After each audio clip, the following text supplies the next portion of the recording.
All right, welcome back to another episode of Making Sales Social Live. Today we're going to be talking about the 5 mistakes that social sellers are making on LinkedIn. Welcome to Making Sales Social Live, as we share LinkedIn and social selling training, strategies, and tips that will have an immediate impact on your business. Join Bill McCormick, Bryn Tillman, and me, Bob Woods, every week. Making Sales Social Live. So number 1 is having their profile set up as a resume. Number 2 is the dreaded connect and pitch. 3 is connect and forget. 4 is post and ghost. And then 5, rounding out, are quintuplets.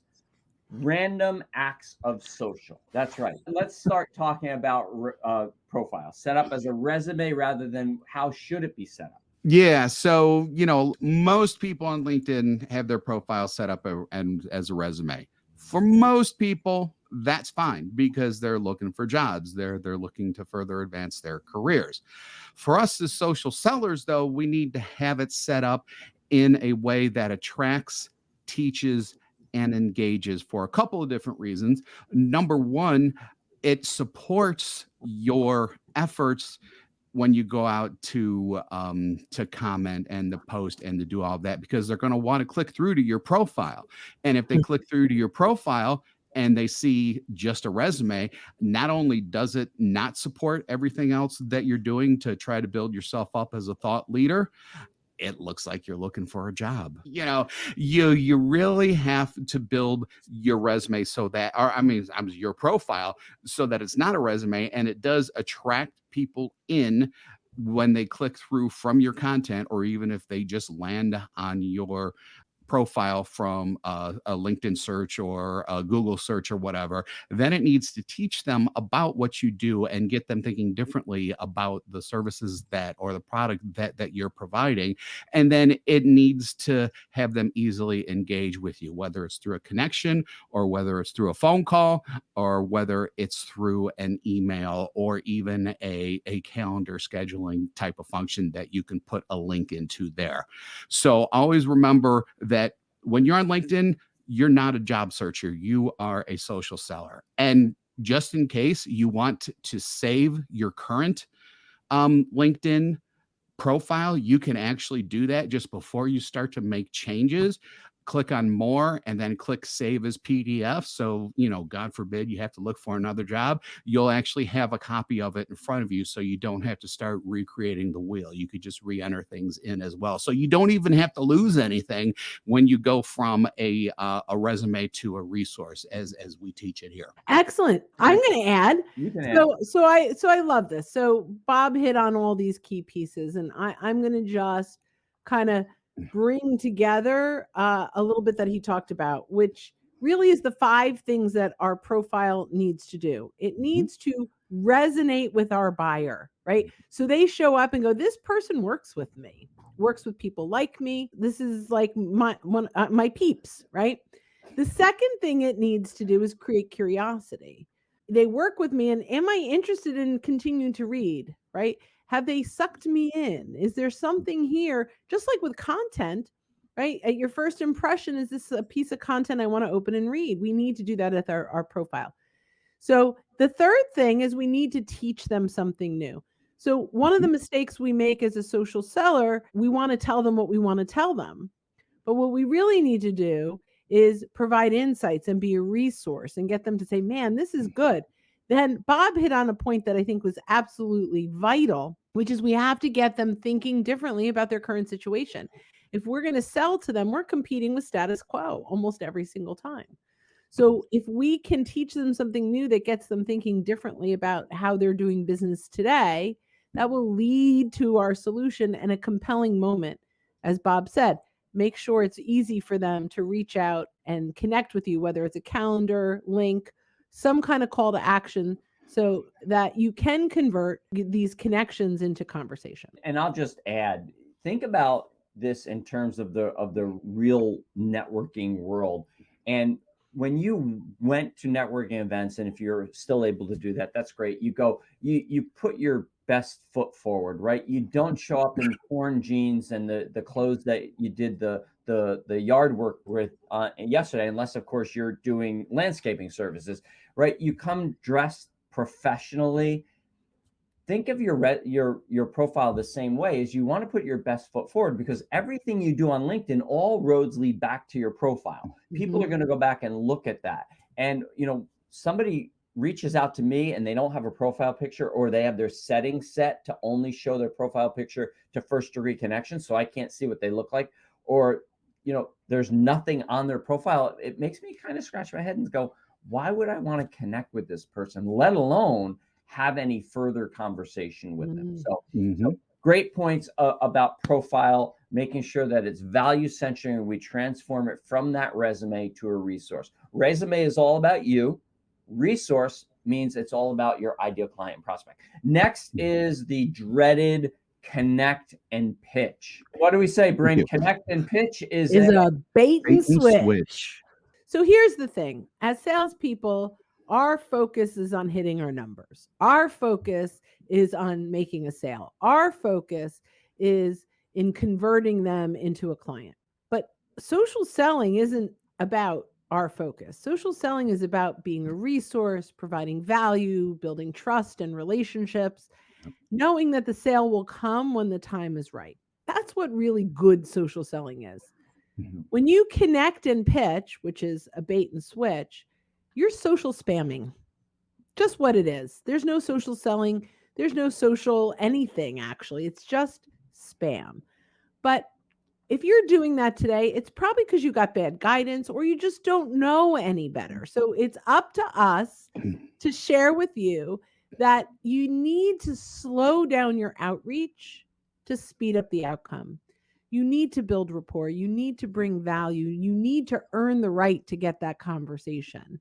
When our prospects say to us, and they say it all the time, I don't think LinkedIn works for me. I reach out to people, I tell them what I do, and they don't want to take my call. Well, because you haven't earned the right, because all you did was tell them how you can help them. Instead of telling them how you can help them, actually help them, and you'll start to earn the right. When we just connect and pitch, no matter how valuable our offer is, our product or service, no matter how much money it costs, it can be a solution that's $1 million sale. No matter what, when you connect and pitch, you reduce your offer to a commodity. And so think about that. If you connect and pitch with someone, they buy from you right away. What separated you? What you just happened to hit the right person at the right time, and that doesn't happen very often. But guess what? You then have to really deliver on that. By transforming and working on it in such a way where we slow down our outreach to speed up our outcome and developing relationships, we then have the opportunity to develop credibility. And credibility is really the currency that we need to deal in. Trust is at an all-time low. And so what we need to do is establish that credibility so that when folks need our services, then we're the ones they think of. Number 3 is connect and forget. Oh, big one. Lynn, hi, Lynn, says instead of telling how you can help them, actually help them. That's Thanks, it. Yes. Lynn. We tend to connect with people. We find someone and they're maybe our ideal prospect, or they're a networking partner that we know we connect with them authentically. We reach out to them, say, hey, Bob, was checking out your profile and I saw that your post around XYZ. I thought it was really great. It'd be great to be part of your network. Take a look at my profile and you think it's a good idea. Let's connect. Bob connects back, and then that's it. I completely forget about Bob. I ignore Bob. Where is Bob? Wasn't that a movie? And so What about Bob? What about Bob? What about Bob? What about Bob? What now? We connect, and then we completely forget about them. And here's a little test you can put yourself through. Over the next few days, when the birthday announcements on LinkedIn show up on your notifications, and it lists Bryn and 7 other people have a birthday today. Bryn's birthday's in June. It's not today. But go through and look at that list and think about, look and say, how many do I know? How many have I had a conversation with recently? How many can I trace back and say, oh, yeah, I know I met that person there? You'll be surprised. You'll be like, So the great thing you can do is you can actually export your connections and Take inventory. take inventory of them and go through and figure out, okay, and identify them and give CPR to your current network, the people you're currently connected with. Breathe life back to them. All right. And the way we say CPR is identify who are your clients, C, who are your prospects, P, and See? P, and then R, who are your referral partners. And now go moving forward, every time you connect with someone, make sure you're sending a welcome message and make sure you're furthering the conversation along so you don't connect and forget. So when Bob's birthday comes up, you go, oh yeah, I know Bob, we talked last week. The most basic problem is that people just don't know how to do it. I mean, people do have good intentions. I think a vast majority of people don't intend to blow people off. It's just, you get to that what do I do now type of thing, and most people just don't know what to do, and that's why you need to have plans. So don't connect and forget. Right. Yeah. Have a reason, right? Why did I connect with this person in the first place? What value can I bring to them? And some of that is around social listening. Some of that is about looking through their profile and looking at content that they've shared or they've engaged on. How do you start a conversation with them? Treat the person on the other side of the message the same way you would if they were on the other side of the table. So it's so simple to start a conversation in person, but when we're on social or digital, we get like, I don't know what to do. I don't know what to say. Spend the time to learn about that person and what matters to them. So Ivan, is super hard to tell your sales reps to invest time in social selling, how to turn social selling into a must in daily sales work. Salespeople are tired of investing more, or they are lacking skills to communicate in and out of the box way. So ultimately is how do you get buy-in from those reps? And a lot of them have been trying LinkedIn, as I mentioned, and they're like, yeah, it's not working for me because you're doing it in a way that doesn't work, right? We can't look at this as a cold calling tool. It's about building connections that lead to relationships and so on. You're either spam or add value. Love that. It's true. Rob, isn't it time to start deleting people so we can spend more time with quality people? Less is more.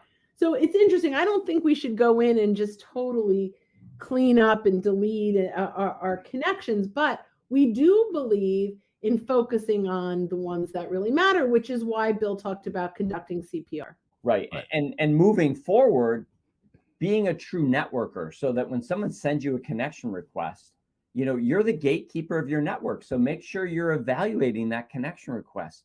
And if they don't send you a message, send them a message back that says, hey, Bob, thanks for your invitation to connect. Typically, I only connect with people I've either met or had a Zoom meeting with or have had engagement here on LinkedIn. Can you tell me how you found me and what triggered the connection request? Boom. It's like a tennis game. I hit the ball back in Bob's court. Now Bob's got to come back and say, oh, well, and just today this happened. And somebody said, oh, I'm the unofficial president of the Bryn Tillman fan club on Clubhouse. And we've had many conversations since she tagged you on a post recently. Was his name Roy? I think so. Right. I'd love to be a part of your network. Great. I let him in. Other people, when I send that, come back and say, oh, well, we help companies just like you with XYZ. They're pitching. And so then we have a little go back and forth. Or for some people, I don't even hear back from. But so you really want to start evaluating your network so that from moving on from this point forward, you are adding quality connections. And listen, if somebody spams you and you send a message back and you can delete them, you can get rid of them if you have to. I agree with Brent. We take the networking aspect of LinkedIn. There are lions, LinkedIn open networkers. They'll connect with anybody. They have a high quantity of connections, but a low quality in their network. Then there's purists that only connect with people in their industry or that they've totally met in person and know, or within a certain geographical area. They typically have a low quantity of connections, but a real high quality in their network. But what we take is kind of that networking idea, because you never know who you connect with that's following you and that's kind of lurking and watching what you're doing. And 6 months down the road, a year down the road, they contact you and say, hey, we're interested. Last week we had a company reach out. They've been following Bryn for 2 years. and a fairly large deal that's on the table now, just because they finally felt comfortable enough to reach out. So there's another way we forget. We connect and forget, and then we post and ghost. We post and then we forget any engagement at all. And we're coming up to Halloween now, so it's that time of year that we don't want to post and ghost. So talk about that for a minute. So what that means essentially is getting a post out there, and then you start seeing likes and comments and things like that, and you don't do anything with them. So, I mean, it's literally ghosting that comment. And you don't want to do that, because sometimes you may know, sometimes you may not know who is posting or who is either commenting or liking or whatever. And you really want to try to engage with these people with the eventual goal of, if it makes sense for you, to connect with them. If you ghost, you've lost a prime opportunity, especially because they showed enough interest in your post and they took the time to actually either, even just a like, that takes a little bit of time, or comment definitely takes more time. So it's rude, for lack of a better word, to post and ghost, and you're losing out on all kinds of potential opportunities. The challenge, I've engaged on people's content, and when they don't comment back or even like it, the next time they post something, I don't do it. Right. Yeah. Right. And so part of doing it well is building a loyal fan base of people that are connecting and engaging with you. When they like and comment on it, it goes to their news feed, so you get exposed to their network. You remember when we talked about social selling, it's about adding value and being a resource and building trust in relationships. If you don't engage back, there's no relationship to be had. It's like someone walked up to you in a networking meeting and said, "Hey, nice suit," and you turned around and walked away. It's just rude. And that person will not come up to you the next time and comment you about Right. things. They'll probably stay away from you. And it's the same socially.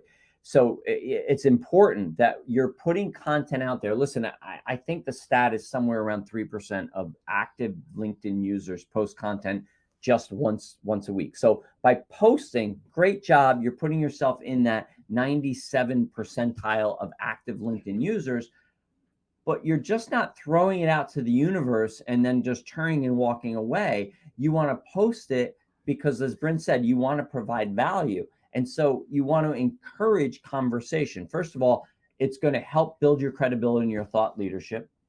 Second of all, it's going to help with the algorithm. Without getting into tons of detail with that, it will help that go further. But then the third thing is, it's just being a good human.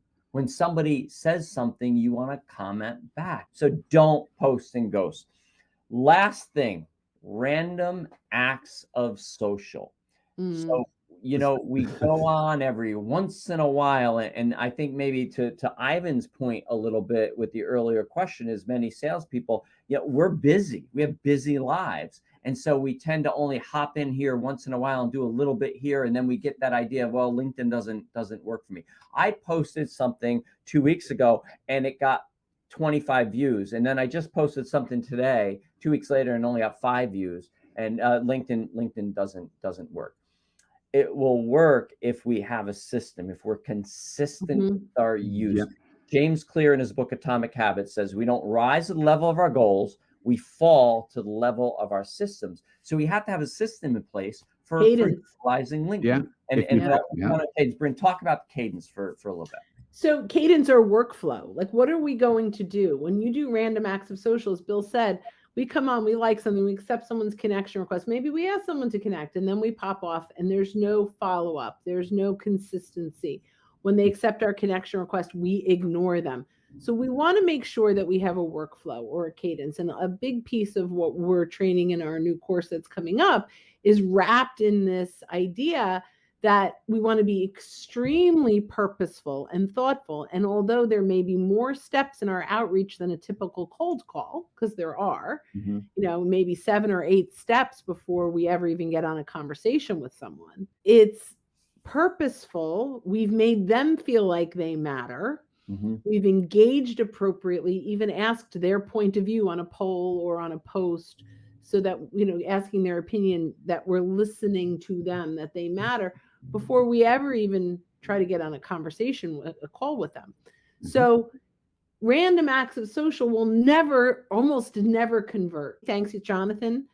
Says, it seems to me that people post content, but when they don't get a lot of engagement, they get discouraged. The mindset should be not to post for the masses, but to add value to the one person only. I love this. By adding value to one, you'll naturally reach more people over time. Brilliant. So we do talk about, though, like one to many, Right. one to few, and Yep. one to one. So if you post something, it's not getting a lot of play, think about who would get value from this and get it into their inbox. Mm-hmm. Right. So I go, ooh, Yep. Bob Woods would really get value from this Mhm. post.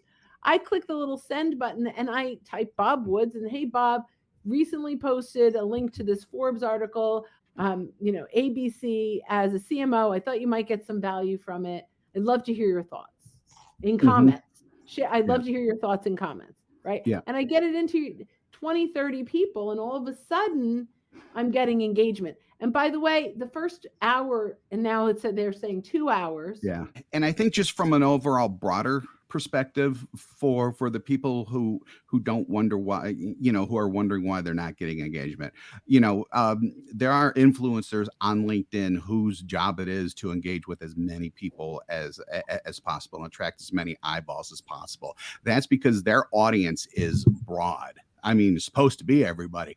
By definition, whatever your salespeople are doing and what salespeople are doing, they're already looking at a subset and an extreme subset of that population, because they should have a defined audience of who they're going after. So just thinking of it like that, they're not going to get those huge numbers that everybody wants and everybody, takes it as an ego stroke and everything like that. What you're ultimately looking for is the likes and the comments and things like that, so that you can start engaging with people. You don't need a ton of views. What you really need are the likes and the comments to ultimately start conversations with. Or even just simply leveraging it in the inbox to start. Yes, and that too. Absolutely. And so there are those who are selling training on LinkedIn that's all about content and putting content out and getting engagement rates up. And that's really the real long game of LinkedIn. Bryn's been on LinkedIn a long time. She has 60-some thousand followers, I believe, or something like that, in that range. So when Bryn, and everything's relative. So when Bryn puts a post out and it only gets 2,500 views in the first 2 hours, for Bryn, that's kind of on the low side. It is low. Right? For me, that's going to be like, that's good post. That's good. Mhm. For the average sales rep, they're going to be like, that's really great, right? So it's all relative, but posting content and getting engagement on that content and leveraging that into a sale is the long game on LinkedIn. Yep. The medium game is what Bryn talked about. The one to few is where you're taking that same content and you're putting it into someone's inbox. Not so much in there, you're offering it to them. Hey, Bob, as a CEO in the XYZ industry, I have some resources for you along this. Let me know and I'll send you a link. That's the medium game. There's a short game on LinkedIn that, and this is probably the sixth mistake that social sales reps aren't using on LinkedIn, is actually leveraging it for referrals, because it's a huge Rolodex. Bryn, tell your Rolodex story. The Rolodex story ultimately is LinkedIn allows us to filter and search our connections and get referrals and permission to name drop, which will be another episode. Yes. We're excited to talk about that. Guys, this was great. Quickly, 5 mistakes people are making. Profile is a resume and not a resource. Connect and pitch, connect and forget, post and ghost, and random access social. And the 6 is not using the referrals on LinkedIn. Hey, it was great being with you. Thank you. Great interaction. We'll see you next time. Hit subscribe now and click the notification bell to get the latest videos from Social Sales Link. Give this video a like and comment down below. Register for free resources at linkedinlibrary.com.